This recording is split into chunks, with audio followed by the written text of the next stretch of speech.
आज हम आपके बीच में एक बहुत ही महत्वपूर्ण और बहुत ही संजीदा विषय आपके सामने लेके आए हैं। जैसा कि आपको मालूम है कि एक नई पेंशन पॉलिसी आई है, तो इसलिए आज हम मोटे तौर पे अपने आप को रेस्ट्रिक्ट करेंगे इस डिफेंस रिलेटेड इश्यूज को लेकर। तो आज मेरे साथ यहाँ मौजूद हैं हमारे साथी संजीव सिंह जी मीडिया डिपार्टमेंट से, हमारे साथी संदेश सिंगालकर जो वेटरन ऑर्गेनाइजेशन से हैं, नागपुर से आए हैं, हमारे साथ में पश्चिम प्रदेश में काम करने वाले कर्नल सुधीर कुमार, ये भी वेटरन ऑर्गेनाइजेशन से संबंध रखते हैं। इसके साथ साथ जैसा कि आप लोगों को इत्तला किया गया था कि हमारे साथ मेजर जनरल सतबीर सिंह, सेना मेडल, जो इंडियन एक्स सर्विसमैन मूवमेंट और United front of ex serviceman इसके चेयरमैन हैं, उन्होंने हमारे साथ शिरकत करनी थी आज, लेकिन अचानक उनके गले में समस्या हो गई तो बोल नहीं पा रहे, तो इस वजह से वो नहीं आए। क्योंकि ये मैटर बहुत संजीदा है, पूरे देश के सैनिकों के सम्मान से जुड़ा हुआ है, तो इसलिए हमने कांग्रेस पार्टी ने as a principal opposition party इसके ऊपर लीड लेते हुए संज्ञान लिया। और कांग्रेस पार्टी हमेशा से फौजियों के साथ, देश के सैनिकों के साथ, देश की सुरक्षा प्रणाली के साथ खड़ी है। और इसका संज्ञान लेते हुए हमने वेटरन ऑर्गेनाइजेशंस को, Indian ex serviceman league, Indian ex serviceman movement, उनको लिखा कि आप अपना स्टैंड बताइए और साथ में हम आपका साथ देने के लिए और सभी वेटरन ऑर्गेनाइजेशन को साथ देने के लिए तैयार और इसकी लीड लेने के लिए तैयार है। तो ऐसे में समय कम था, वेटरन ऑर्गेनाइजेशन ने अपना समर्थन हमें भेजा है, कहा है कि हमारी तरफ से आप बात रखिए, हम आपके साथ हैं। तो साथियों, हमारे बीच में मोदी सरकार ने अपने देश की सेना के ऊपर एक बहुत ही भयंकर सर्जिकल स्ट्राइक की है। बड़ा वक्तव्य है, लेकिन वाकई में यह सर्जिकल स्ट्राइक है। देश का सैनिक जो देश की सरहदों के ऊपर गर्मी में, आंधी में, तूफान में, ठंड में -40-50 डिग्री टेम्परेचर के अंदर खड़ा रहता है, उसके मान और सम्मान को ठेस पहुंचाते हुए मोदी सरकार ने उनके ऊपर एक सर्जिकल स्ट्राइक की है। जब हमारा सैनिक देश के लिए लड़ता हुआ कुर्बान हो जाता है, तो देश ने उसके मान और सम्मान को रखने के लिए एक डिसेबिलिटी पेंशन या एक्स ग्रेशिया रिलीफ का प्रोविजन रखा हुआ है।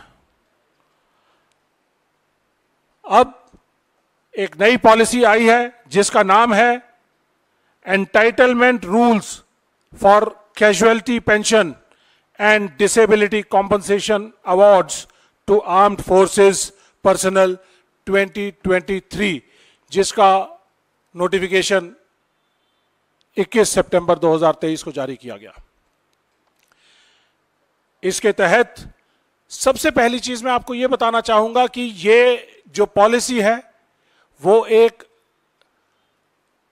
गलत पॉलिसी है, सेना के मान सम्मान से खिलवाड़ करने की पॉलिसी है, देश की सुरक्षा प्रणाली से खिलवाड़ करने की पॉलिसी है। इसके अलावा इस पॉलिसी के अंदर जो पहला और दूसरा पहरा है, दूसरे पहरे में वो लिखते हैं कि इसके अंदर क्या प्रोविजंस हैं पुराने जिनको उन्होंने संज्ञान में लिया है। अगर कोई भी डिफेंस मैकेनिज्म के अंदर कोई भी कार्रवाई या नोटिफिकेशन जारी किया जाता है, उसके लिए गजट नोटिफिकेशन जारी किया जाता है, जिसको पार्लियामेंट के दोनों सदन, लोकसभा और राज्यसभा दोनों से पास किया जाना चाहिए। हमारे डिफेंस सर्विसेज रेगुलेशन एक्ट 1948 उसको बाय एक्ट ऑफ पार्लियामेंट पास किया गया था। कॉन्स्टिट्यूशन आने के बाद, और कोई भी आर्मी का act, instructions, special instructions, special army orders कोई भी अगर जारी किए जाते हैं तो सबसे पहले लोकसभा और राज्यसभा के अंदर दोनों सदनों में वो पास किए जाते हैं, कैबिनेट कमेटी ऑन सिक्योरिटी से पास किए जाते हैं, उसके बाद ही वो रूल वाकई में लीगल रूल बनता है। इस पॉलिसी को जारी करने के लिए defence ex serviceman welfare department DESW ministry of defence ने इसको जारी किया है। तो ये मेरे ख्याल से किस लेवल तक इसकी परमिशंस ली गई हैं, लेकिन at the outset prima facie ये लगता है कि ये इलीगल और अनटेनेबल पॉलिसी है, और इसलिए देश के वेटरन ऑर्गेनाइजेशंस इस पॉलिसी का पुरजोर विरोध करती हैं और आउटसेट पे और इसका पूरी तरह से खंडन करती हैं और रिजेक्ट करती हैं। इसके खिलाफ हम लीगल एक्शन भी लेंगे। लीगली सुप्रीम कोर्ट के अंदर हम इसका संज्ञान लेते हुए इसके ऊपर क्या लीगल पोजीशन बनती है उसके ऊपर एक्शन लिया जाएगा। साथियों, ये मोदी सरकार का झूठा राष्ट्रवाद है, देशभक्त है, देश की सेना के लिए प्यार है, जो उनको बार बार देश की सेना के ऊपर सर्जिकल स्ट्राइक करने की प्रेरणा देता है। तो ये झूठा राष्ट्रवाद है।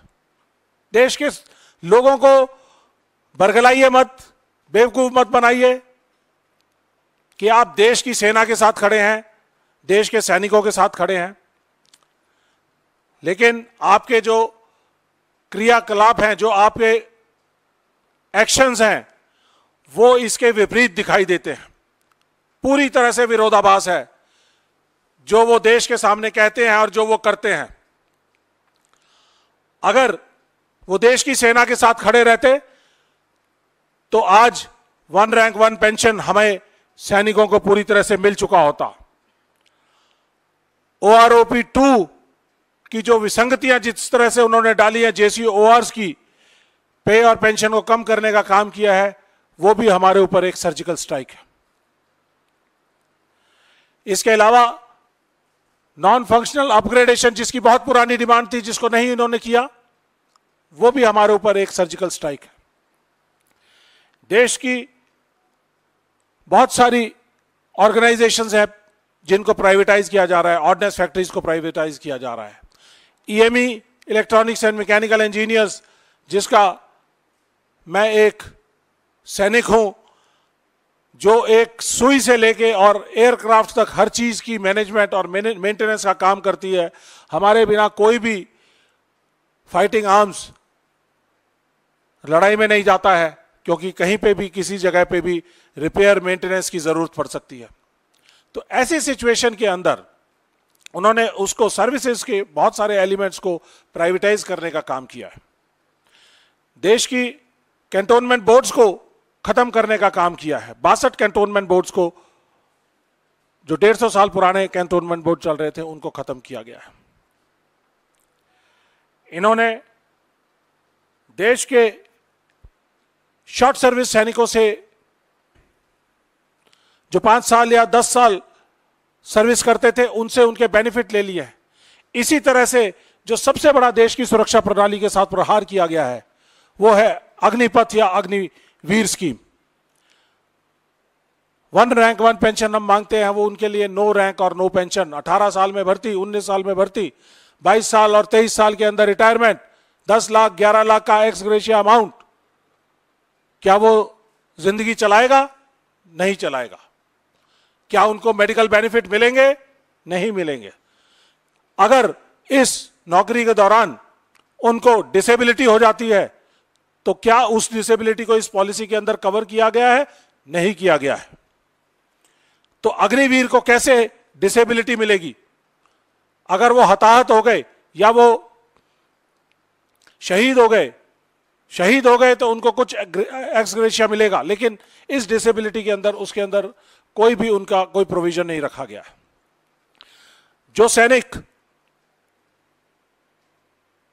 किसी वजह से सैन्य शक्ति के अंदर काम करने के लिए इनवैलिड हो जाते थे, हताहत होने की वजह से, घायल होने की वजह से, तो वो सेना के अंदर काम करने के लायक उनको नहीं माना जाता था, क्योंकि मेडिकल कंडीशंस ऐसी थी, तो उनको इनवैलिड आउट किया जाता है। पहले कोई भी सैनिक अगर 1 साल में इनवैलिड हो जाता था, सियाचिन में लड़ता लड़ता या हाई ऑल्टीट्यूड में या नॉर्थ ईस्ट में लड़ता हुआ, तो उसके लिए पेंशनरी बेनिफिट्स थे, लेकिन आज वो खत्म कर दिए गए हैं। उसके लिए कम से कम मिनिमम सर्विस कंडीशन लगा दी गई है 10 साल। इसका मतलब 10 साल से नीचे के सैनिक जो है उनको घायल होने का अधिकार नहीं है।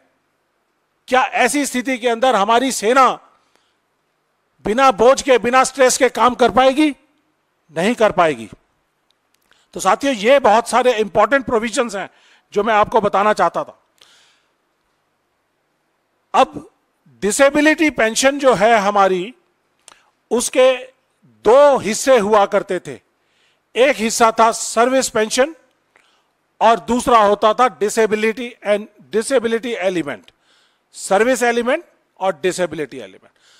जो रेगुलर सर्विस करके शेप 1 पूरी तरह से सेहतमंद वापस आते हैं तो उनको सर्विस एलिमेंट मिलता है, और जो लोग डिसेबल हो जाते हैं किसी भी कारणवश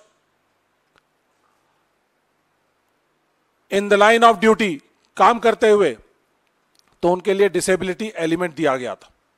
तो ये डिसेबिलिटी एलिमेंट और सर्विस एलिमेंट मिलकर सर्विस टोटल मिलाकर कंबाइंड तौर पे डिसेबिलिटी पेंशन बनाया जाता था। लेकिन आज इन्होंने इस पॉलिसी के जरिए डिसेबिलिटी एलिमेंट को खत्म कर दिया है, उसका नाम बदल दिया है। उसका नाम कर दिया है इम्पेयरमेंट रिलीफ।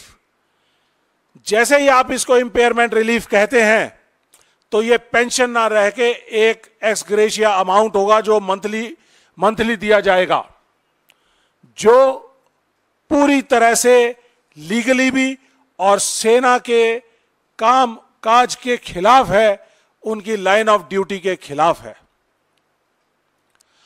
इससे रिलेटेड एक और चीज आती है, वो है जो डिसेबिलिटी पेंशन है उसके ऊपर इनकम टैक्स रिलीफ दिया जाता था। जो डिसेबल्ड सोल्जर हैं उनको डिसेबिलिटी के लिए सरकार ने इनकम टैक्स रूल्स के तहत उनकी पेंशन को पूरी तरह से मान और सम्मान देते हुए उनको इनकम टैक्स फ्री किया हुआ था। लेकिन जैसे ही नाम बदली हुआ, पेंशन से रिलीफ हुआ, तो ऑटोमेटिक इनकम टैक्स के प्रोविजन के तहत ये automatic cancellation of tax benefits होगा। तो क्या मोदी जी देश के सैनिकों का एक दिया हुआ बेनिफिट, इनकम टैक्स रिलीफ का बेनिफिट वापस लेना चाहते थे? और उसके लिए उन्होंने एक ये नई पॉलिसी बनाई जिसके अंदर ऐसे प्रोविजन डाल दिए कि जो देश मान और सम्मान करते हुए उनको टैक्स रिलीफ देता था, वो खत्म कर दिया गया। सुप्रीम कोर्ट ने भी कहा है कि जब सर्विस कंडीशंस आपने पहले से लेआउट की हुई हैं और आप एक सैनिक को एक मापदंड के तहत शेप 1 कंडीशन के अंदर उसको इंडक्ट करते हैं, तो शेप 1 में ही वो वापस आना चाहिए। अगर शेप 1 में वापस नहीं आता तो किसी भी एरिया में उसने काम किया हो तो उसको डिसेबिलिटी का बेनिफिट मिलना चाहिए, ये सुप्रीम कोर्ट की रूलिंग है। और उसको निगेट करते हुए इन्होंने बहुत ही कानूनों को बहुत ही तोड़ मरोड़ कर पेश किया है इसके अंदर, जो कि देश के सैनिकों के मोराल के लिए, देश की सेना के लिए उनके खिलाफ है। इसके साथ साथ मैं आपको दो पैरेलल ड्रॉ करना चाहूंगा, सिविलियन और डिफेंस डिसेबिलिटी सिस्टम के बारे में। सिविलियन डिसेबिलिटी सिस्टम के हिसाब से गुवाहाटी में बैठे हुए कोई भी सेंट्रल गवर्नमेंट के अधिकारी, जवान या कोई भी पर्सनल, अगर उसको हार्ट अटैक आ जाता है या कोई भी डिसेबिलिटी हो जाती है, कोई प्रॉब्लम आ जाती है, तो वो कवर होती है उनके डिसेबिलिटी रूल्स के अंदर, जिसके लिए कहाँ वो एक्स्ट्रा ऑर्डिनरी वाला, ये एक्स्ट्रा ऑर्डिनरी पेंशन के ऑर्डर्स है सेंट्रल गवर्नमेंट सर्विसेज के लिए। इसके अंदर हार्ट अटैक जैसी बीमारी जो किसी को भी आ सकती है, स्ट्रेस रिलेटेड इश्यूज कभी भी कॉन्ट्रैक्ट किए जा सकते हैं, तो उसके लिए उन्होंने सेंट्रल गवर्नमेंट सर्विसेज ने सही प्रोविजन किया हुआ है। लेकिन गुवाहाटी में बैठा हुआ या इम्फाल में लड़ाई लड़ता हुआ या अरुणाचल की हाई ऑल्टीट्यूड एरिया में या जम्मू एंड कश्मीर की हाई ऑल्टीट्यूड एरिया के अंदर या इंसर्जेंसी एरिया के अंदर हमारे अगर किसी भी सैनिक को अगर हार्ट अटैक आ जाता है तो वो इस चीज के लिए कवर नहीं होता। तो ऐसी ऐसी विसंगतियां इन्होंने डाली हुई हैं। साथियों, आपको एक और बात जानकर हैरानी होगी कि हमारे देश की जो एवरेज लाइफ स्पैन है वो तकरीबन 73 साल है और हमारे फौजियों का जो लाइफ स्पैन है, एवरेज लाइफ स्पैन है, वो 63 साल है। 10 साल, इस 10 साल की कॉम्पनसेशन कहां है? जब हमारा साथी, हम लोग हाई ऑल्टीट्यूड एरिया के अंदर काम कर रहे होते हैं तो उसका स्ट्रेस का, एनवायरमेंटल कंडीशन का, क्लाइमेटिक कंडीशन का, स्ट्रेन का, पेन का, सबका असर पड़ता है हमारे शरीर के ऊपर। और इसी वजह से हमारी जो एवरेज है, एवरेज लाइफ आम नागरिकों से तकरीबन 10 साल कम है।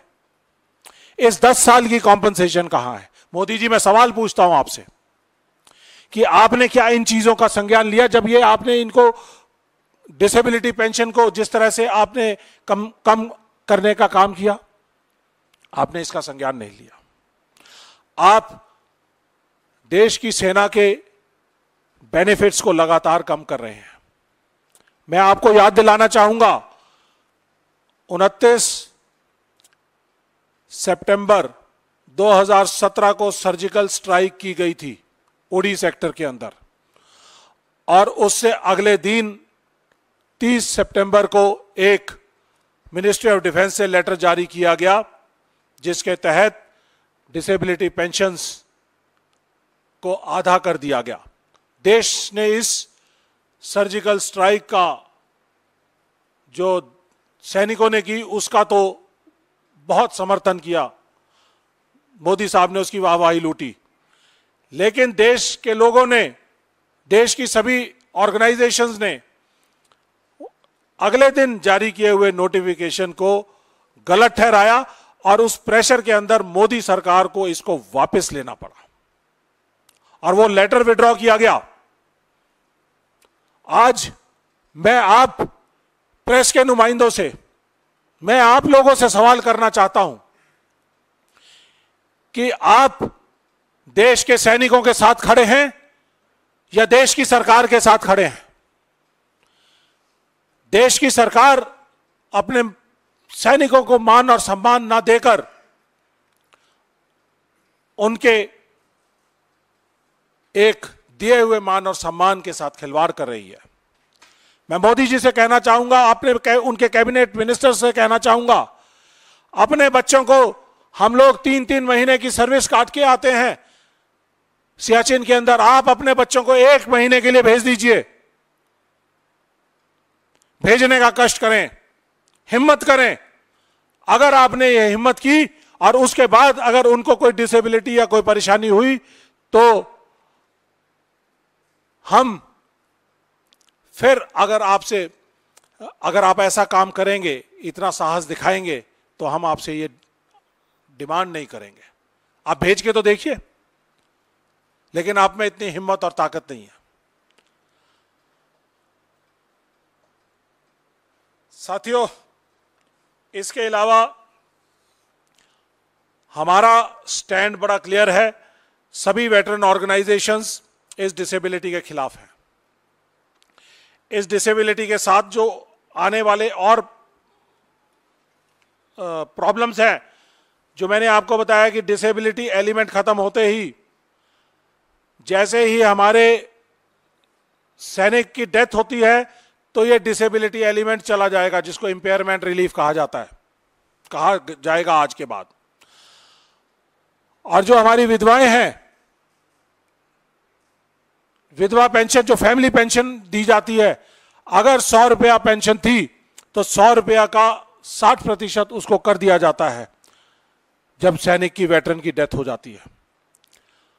और अगर उसको 100 रुपए के साथ 100 रुपया और डिसेबिलिटी पेंशन मिलती थी तो उसको 60 जमा 60 120 रुपया विधवा को पेंशन मिलती थी सैनिक के जाने के बाद। आज उसी विधवा को 100 रुपए का जो इंपेयरमेंट रिलीफ है वो खत्म हो जाएगा। 100 रुपए की सर्विस पेंशन जो है उसमें से सिर्फ 60 रुपया मिलेगा, तो उसकी 200 रुपए की पेंशन घटकर सिर्फ 60 रुपया रह जाएगी। 140 रुपया परसेंटेज में अलग अलग रैंक के लिए, अलग अलग लोगों के लिए अलग अलग होगा, लेकिन इतना बड़ा रिडक्शन जब आप करोगे तो देश में हाहाकार मचेगा। देश के पूर्व सैनिक सड़कों पे उतरेंगे। आज का सैनिक कल का पूर्व सैनिक होगा, और हर सैनिक का मान सम्मान रखना सरकार का काम है।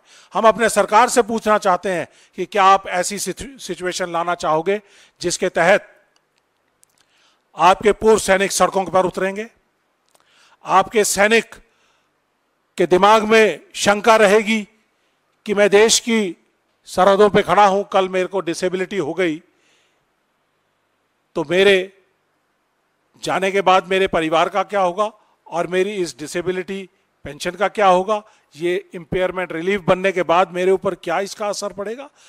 ये सवाल बहुत गहन है, आप मीडिया वालों को ये सवाल पूछने चाहिए।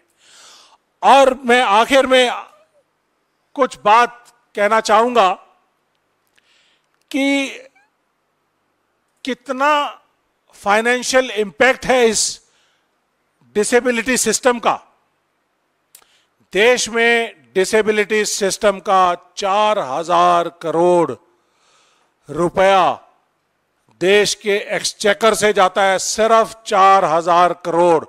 इस 4000 करोड़ रुपए को बचाने के लिए मोदी साहब ने कितना बड़ा गेम रचा है। 8000 का जहाज अपने लिए ले सकते हैं, अपने साथियों का, अडानी का 1,15,000 करोड़ का लोन माफ कर सकते हैं, और पता नहीं कितनी कितनी स्कीम चालू कर सकते हैं। देश के सिपाहियों के, देश के सैनिकों के कंधों पर रखकर अपनी देशभक्ति और राष्ट्रभक्ति और अपनी झूठी राष्ट्रवाद की बंदूक चलाने का काम करते हैं, लेकिन अपने देश के सैनिकों के लिए उनके रिटायरमेंट के बाद मान और सम्मान रखने के लिए 4000 करोड़ आपके पास नहीं है। शर्म आती है मोदी सरकार और मोदी साहब आपके ऊपर कि आपने अपने देश के सैनिकों को इतना कम आंका, उनको इतना सस्ता आंका कि आज आप 4000 करोड़ उनके ऊपर नहीं खर्च कर पा रहे हैं। आज मुझे रामधारी सिंह दिनकर जी की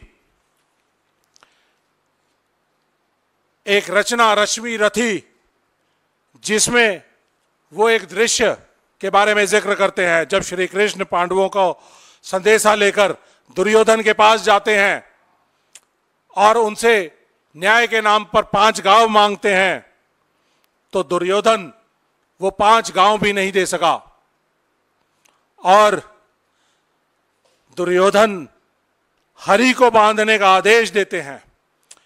इस दृश्य के बारे में कवि ने बड़े अच्छे शब्दों में कहा है। हमारे 4000 करोड़ इसी दृश्य के रूप में आप देख सकते हैं। तो कवि ने कहा है, दुर्योधन वह भी दे ना सका, आशीष समाज की ले ना सका, उल्टे हरि को बांधने चला, जो था असाध्य वह साधने चला, जब नाश मनुज पर आता है तो पहले विवेक मर जाता है, पहले विवेक मर जाता है। मोदी जी, इन बातों के ऊपर ध्यान दीजिए कि आप अपने विवेक को दोबारा से जागृत करिए और देश के सैनिकों को उनका मान और सम्मान देने का काम करें। एक और बात मैं अंग्रेजी की कहावत है कहना चाहूंगा और आप लोग अपने जहन में बिठा लीजिए कि जब भी कभी देश में, देश की सरहदों पे फौजियों की जरूरत पड़ती है तो एक अंग्रेजी कहावत है, God and soldiers are remembered only in danger. उनको सिर्फ दुख में ही याद किया जाता है। Danger past, God is forgotten and soldier is slighted. भगवान को भूल जाते हैं और देश के सोल्जर को कम आंकना शुरू कर देते हैं। ये हमारे देश की मोदी सरकार की एक बहुत बड़ी सर्जिकल स्ट्राइक थी सैनिकों के ऊपर, पूर्व सैनिकों के ऊपर और देश की सुरक्षा प्रणाली के ऊपर। हम इसका पुरजोर विरोध करते हैं और सड़कों पर और हर जगह पर इसका विरोध करेंगे और हम सरकार से डिमांड करते हैं कि बिना विलंब के इस डिसेबिलिटी इंपेयरमेंट सिस्टम को, इस नई पॉलिसी को इमीडिएटली इसको वापस लिया जाए और अगर वापस नहीं लिया जाएगा तो हम इसके खिलाफ देश भर में आंदोलन करेंगे और आपको मजबूर करेंगे कि आप इसे वापस करें। मोदी जी, मैं आपको फिर यकीन दिलाना चाहता हूं कि देश के सैनिक देश के लिए लड़े हैं, देश के लिए लड़ने के लिए तैयार हैं। हमें एक ही चीज आती है, लड़ना आता है अपने देश के लिए, अपने हकों के लिए, अपने मान और सम्मान के लिए। हम लड़ेंगे और 2024 में भी लड़कर अपनी वोट और चोट की जोर से आपको याद दिलाएंगे कि देश के सैनिक आपको इस मगरूर सत्ता से बेदखल करने का काम करेंगे। जय हिंद।